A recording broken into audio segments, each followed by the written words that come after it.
Hi, Richard Gilewitz here with D'Addario Strings, and I wanted to talk to you briefly about bar chords and the application of those without killing your fretting hand. And there's a couple of tricks. The first one, before you even think about playing, has to do with the action on your guitar, which is how high are the strings off of the fingerboard.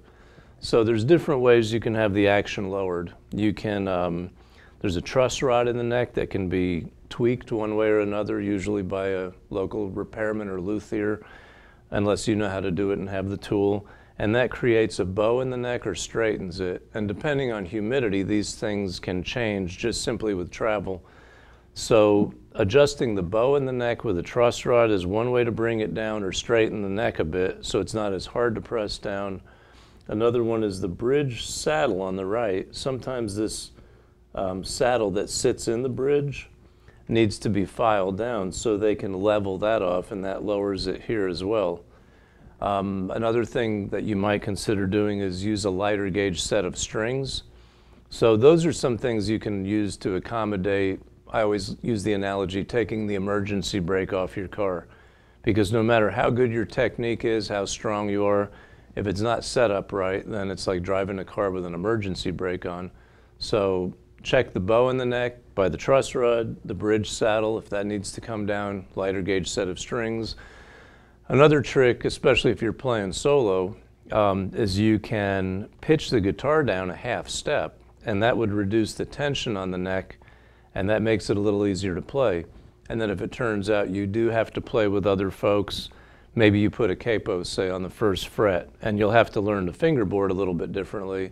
But those are some ways to make it easier for your fretting hand to accommodate bar chords. You notice I didn't even talk about playing the bar chords yet. It was all to do with the setup.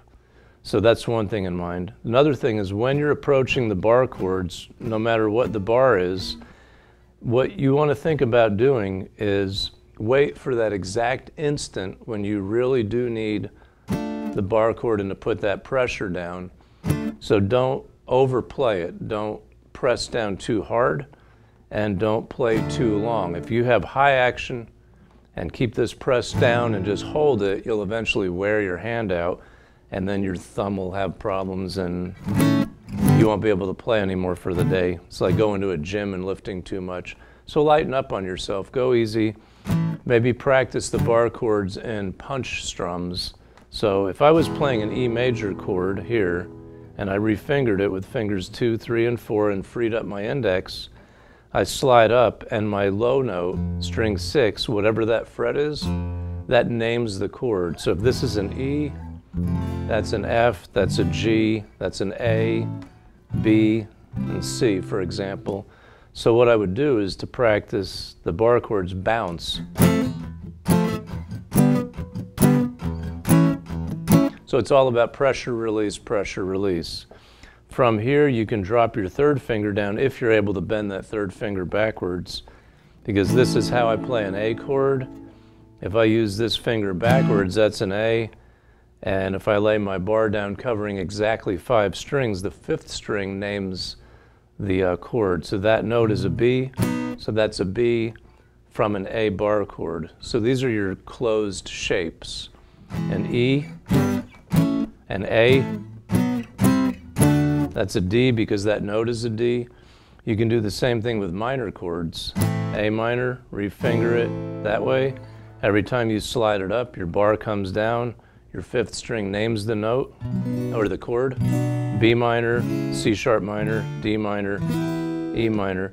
So get used to the bounce, and you can get a staccato sound. And whenever I strum with my fingers, I tend to come straight up and down. So I might go.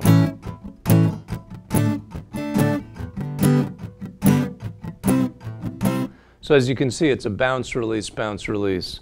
If there are ever times when you do really need to hold that bar down with whatever you're playing, you'll have a little bit of hand strength yet to do that. You'll have a little bit left over in the tank, so to speak, but don't overplay it. So if you were going to a gym and you had to bench press 100 pounds, don't put in the effort for 120. It's not needed.